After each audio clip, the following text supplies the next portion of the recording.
Hello,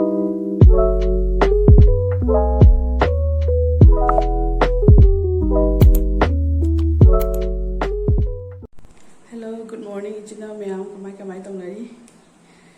Aigi nasi blog siri ayuti horani je ai ingungi loisange ai daily gi routine se tum tawjarage ado mayam da ucharake tumi oji aina uchunida ka tawtrida kokse samse thau de selle sidi amtang luthoke haina ado dani mayam nasi gi ke tawbasindo ai du nasi din si ke tawbasindo ai du ucharake bako ai daily routine se dani mayam jingmi nasi Jadi yang ada tunggu lebih kenal sih Fai,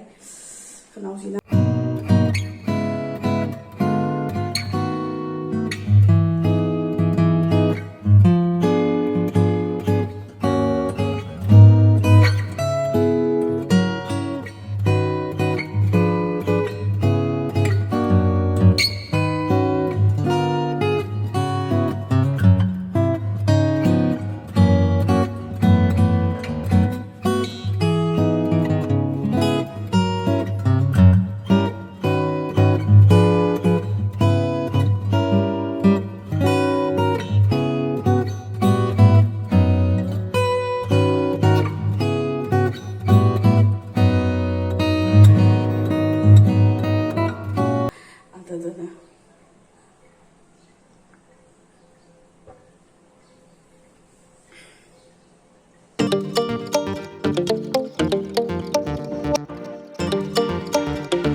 I huzik loser loina ka khale ado aigi skin care gi maram da dum kitang hai gi bako aina dum sijina begi ne ado aina asise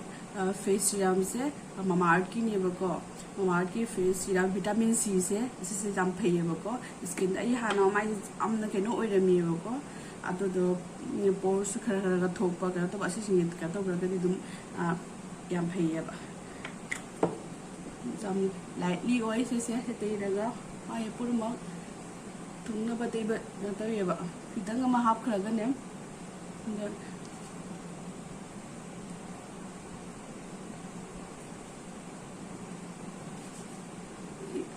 jang no se absorb oil adi kang su kang jang na kang absorb oil bari nungai ba mathang na mu atoba ki mama apply do ba ne hamra adi mathang da na aina sijini se asese lotus professional gi ne bako japanese sakura gi aina di japanese sakura gi sana je bako ada lotus gi da aina professional oina sijini bako ada to se sini kitang teiba dane kitang teiba dum o iya bane ko dana se law go so ka pui ni dum satle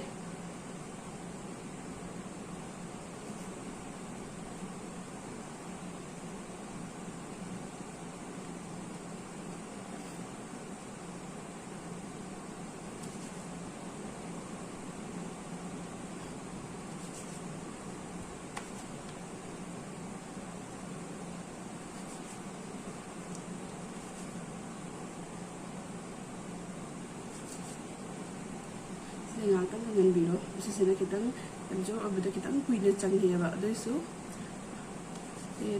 te budi amna nungai sesu sise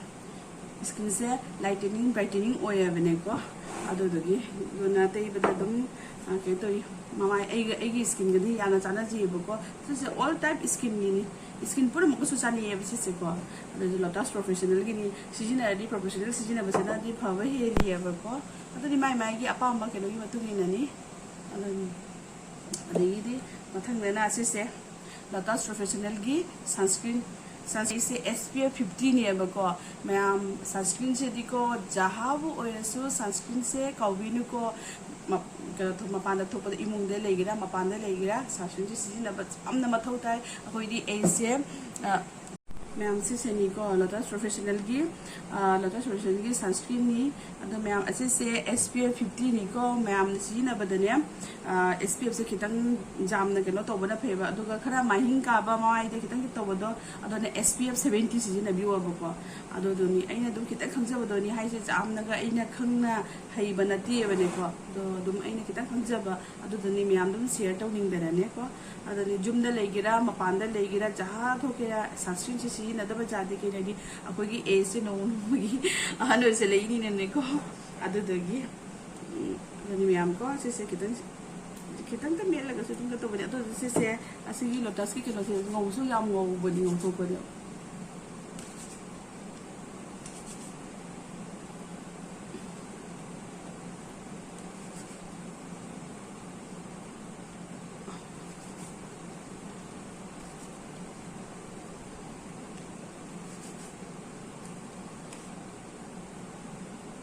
ꯃꯌꯥꯝ ꯑꯩ ꯁꯨꯃꯥꯏꯅ ꯑꯗꯨꯝ ꯇꯩꯅ ꯂꯣꯏꯔꯦ ꯑꯗꯣ ꯑꯩ ꯍꯧꯖꯤꯛꯇꯤ ꯀꯩꯝ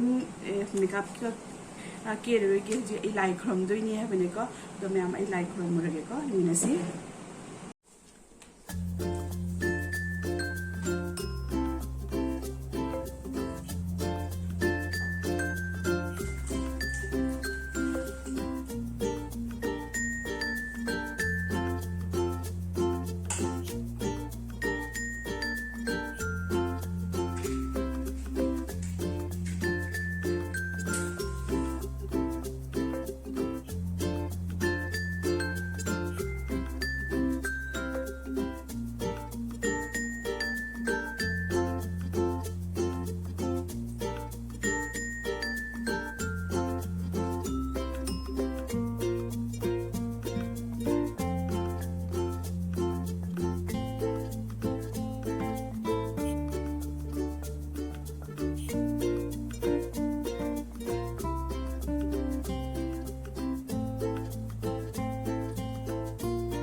ꯃꯌꯥꯝ ꯑꯩ ꯍꯧꯖꯤꯛ ꯂꯥꯏ ꯈꯨꯔꯨꯝꯕ ꯂꯣꯏꯔꯦ ꯍꯧꯖꯤꯛ ꯀꯤꯆꯟꯗ ꯆꯪꯉꯦ ꯍꯧꯖꯤꯛ ꯑꯉꯥꯡꯒꯤ ꯁ꯭ꯀꯨꯜꯒꯤ ꯕ꯭ꯔꯦꯛꯐꯥꯁꯀꯤ ꯑꯗꯨꯒꯤ ꯆꯥꯛ ꯅꯨꯡ ꯀꯩꯀꯥꯁꯨ ꯊꯣꯡꯉꯝꯗꯣꯏꯅꯦꯕꯀꯣ ꯊꯦꯡꯈ꯭ꯔꯦ ꯑꯗꯣ ꯃꯌꯥꯝ ꯑꯩ ꯄ꯭ꯔꯞ ꯇꯧꯔꯒꯦ ꯃꯇꯝꯁꯦ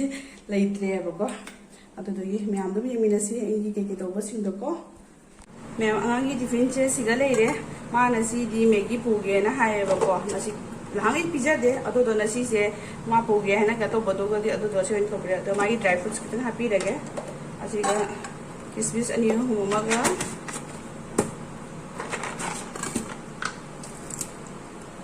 ꯀꯥꯖꯨꯁꯦ ꯑꯍꯨꯝ ꯈꯛꯀ ꯍꯥꯞꯄꯤꯔꯒꯦ ꯁꯤꯁꯤꯅ ꯃꯥꯒꯤ ꯖꯦꯂꯤꯅꯦꯕ ꯁꯤ ꯑꯍꯨꯝ ꯈꯛꯀ ꯍꯥꯞꯄꯤꯔꯦ ꯃꯥꯒꯤ ꯋꯥꯇꯔ ꯕꯣꯇꯜꯁꯤꯗ ꯂꯩꯔꯦ ꯃꯥꯒꯤ ꯋꯥꯇꯔ ꯕꯣꯇꯜꯁꯤꯗ ꯂꯩꯔꯦ ꯑꯁꯤ ꯃꯥꯒꯤ ꯇꯤꯐꯤꯟꯅꯤ ꯑꯗꯨꯗꯤ ꯃꯌꯥꯝ ꯏꯆꯥꯅꯨꯄꯥꯒꯤ ꯇꯤꯐꯤꯟ ꯂꯣꯏꯔꯦ ꯑꯗꯣ ꯑꯩ ꯊꯣꯡꯕ ꯆꯥꯛ ꯏꯟꯖꯥꯡꯁꯨ ꯊꯣꯡꯕ ꯂꯣꯏꯔꯦꯕꯀꯣ ꯆꯥꯛ ꯏꯟꯖꯥꯡꯁꯨ ꯊꯣꯡꯕ ꯂꯣꯏꯔꯦ ꯑꯗꯣ ꯃꯌꯥꯝꯗ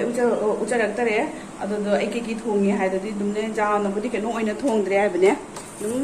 kitang mo thonge egg labab tar hen adu thonge ba adu loiraga kangsoi ma ga tawre chakti siga leire chakti siga leire wane ko adu ni hoi la ga dum sahala ga dum charani ba school le hala ga jang jang na tawse jang wa ba ko ai din halage ko hinjang do ko sigana kangsoi do leire asigana ina egg labab dar hai do thongba do adu do ne ba se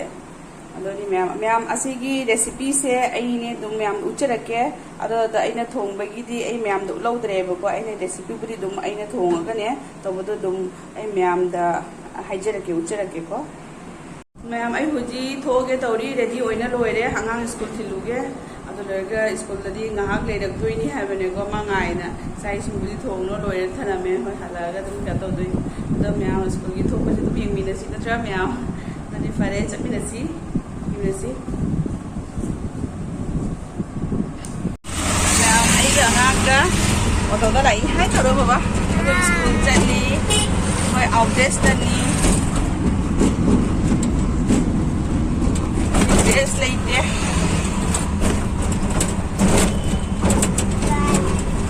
So ni auto da chali.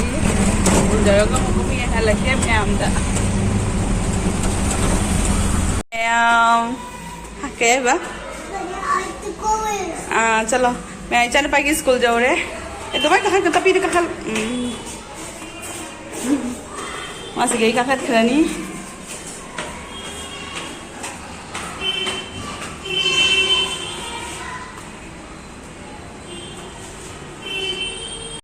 वो miss ना पुकार की दो रे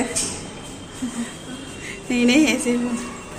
bye bye फजन खाओ bye जेगो मम्मा दा जेगम देनी है बाय बाय कहाँ खेरे मथक दई चंग बासे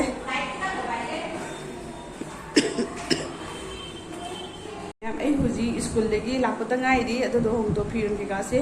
हम दो के अंगांगी पिज्जा ना बस तौरगी होती तो चंग पता गाइरी है बगो अदो नी मैं वीडियो से मतंग से सुबह से लगे मैं हमने नुसिबी ने एक चैनल से लाइक सब्सक्राइब शेयर कर व्यू अंगांग से सु स्कूल है लपनी वासु वारे चाकसु लामे है अदोदना मैम वीडियो से मतंग से सुम लसके असिगी मखा ताबदो मथन दम अमुक आई उचरके को मैम दा अनि फरे से हाय थंदरगे मैम बाय बाय